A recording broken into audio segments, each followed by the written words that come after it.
કરતા જાર કરોડિયો ભોંય પડી ગભરાઈ. મમ્મા આજે હું પાર્કમાં આવી હતી ને તો તારે આવવાનું હતું. કેમ? કેમ કે મેં કંઈક બહુ જ અમેઝિંગ કર્યું. શું કર્યું?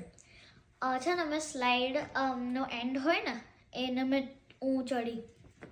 ઊંધી ચડી એમ? હમ. અરે વાહ.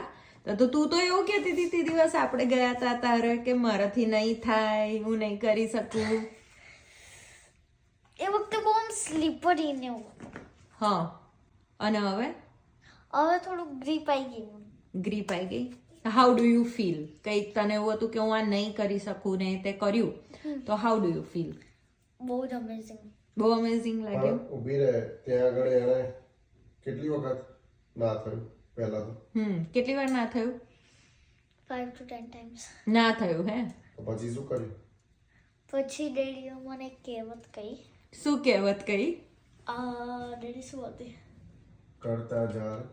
કરતા જાર કરોડિયો ભોંય પડી ગભરાઈ. વણ તૂટે લે તાતણે હા ઉપર ચડવા જાય. હા એનો મતલબ શું થયો? કે સ્પાઈડર નીચે પડી ગયું બનાવતા એનો પેલું એ ઘર, પણ એને ગીવ અપ ના કર્યો. હા, એટલે આપણે જો એને કેટલી બધી વાર વાપરે એ તો કરે, પછી આપણા ઘરમાં બનાવે તો કેટલી વખત આપણે પાડી નાખીએ. આપણે ના કરવું જોઈએ. હા, પણ એમ એટલે પણ એ ગીવ અપ કરે નહીં તો એનું કેટલું બ્યુટીફુલ હાઉસ બને, રાઈટ? પછી બધા ડ્રો બી કરે અમુક વાર. હા, તો પછી અને આવું આપણે જો આવી નાની વસ્તુમાં ગીવ અપ કરી નાખીએ તો પછી આપણને આવી સક્સેસ એ થાય ના થાય, રાઈટ? એટલે કોઈ દિવસ ગીવ અપ નહીં કરવાનું. હા, એકવાર તો હું જાતે ચડી ગઈ, પછી 2-3 વાર પછી હું કરું તો ડેડીએ મને હેલ્પ કરી હતી ને.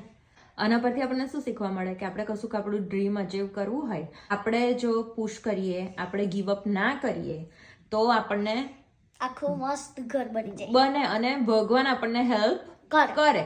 હવે આ વખતે ભગવાને કોને કીધું હેલ્પ કરવાનું? ડેડીને, રાઈટ? તો ગીવ અપ કરવાનું નહીં. હવે નેક્સ્ટ ટાઈમ હું આવીશ ત્યારે તું મને બતાવજે. હા, ઓકે.